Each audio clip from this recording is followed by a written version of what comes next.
Sir మనతో పాటు Kamareddy MLA Venkataramana Reddy గారు మనతో పాటు ఉన్నారు. సార్ నమస్తే.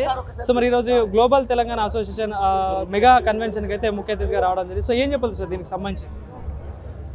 ఎక్కడైతే ఇక్కడ చదువుకొని విదేశాల్లో స్థిరపడి అక్కడ వివిధ రంగాల్లో అభివృద్ధి చెందినటువంటి వ్యక్తులందరూ కూడా పుట్టినగడ్డ రుణం తీర్చుకోవాలని వారు ఏ గ్రామంలో అయితే పుట్టిరో, ఏ గ్రామంలో అయితే చదువుకున్నారో, ఏ గ్రామంలో అయితే ఆడుకున్నారో ఆ గ్రామానికి సేవ చేస్తూ ఆ గ్రామంలో ప్రతి సంవత్సరము ఎన్ఆర్ఐస్ ఎవరైతే ఎంతమంది అయితే బయటకు వెళ్ళారో వాళ్ళందరూ కూడా ఆ గ్రామానికి వచ్చి ఆ గ్రామంలో కావాల్సినటువంటి విద్యా వైద్యం గురించి, ఆ గ్రామాభివృద్ధి గురించి లోకల్లో ఉన్నటువంటి యువతని ఏకం చేస్తూ ఖచ్చితంగా సంవత్సరంలో ఒక వారం రోజులైన స్వగ్రామంలో వారు సేవ చేయాలని కోరుకుంటున్నాం.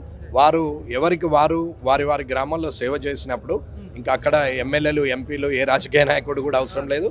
కాబట్టి అది లోకల్ ఎంపవర్మెంట్ కింద తీసుకొని ఖచ్చితంగా వీరు ముందడుగు వేయాలని కోరుకుంటున్నాం.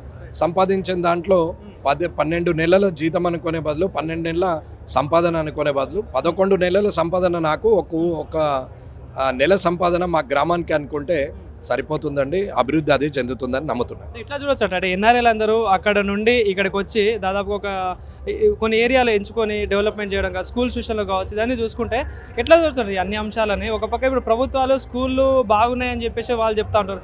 లైవ్లో కొన్ని ఏరియాలకు పోయి చూస్తుంటే సమస్యలు, మీరు కూడా చాలాసార్లు వెళ్ళిన పరిస్థితి. సో ఎట్లా చూడొచ్చు అంటారు అన్ని అంశాలు?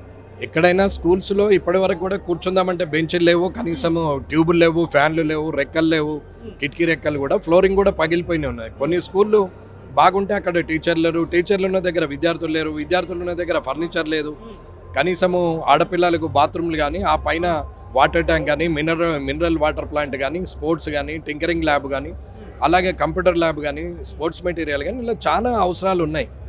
చేయాలి అని అనుకుంటే 100 ఎన్నైనా చేయొచ్చు. చేయడానికి ఏమి అది సముద్రం లాంటిది, ఎంత చేసినా ఇంకొక రోజు తక్కనే పడుతుంది. కానీ వారి గ్రామాల్లో చేయాలని నేను ఎందుకు కోరుకుంటున్నానంటే, ఆ గ్రామంలో మొదలు అభివృద్ధి చెందిన తర్వాత పక్క గ్రామాన్ని, ఆ తర్వాత మండలాన్ని, ఆ తర్వాత జిల్లాని, ఆ తర్వాత రాష్ట్రాన్ని ఏలొచ్చు.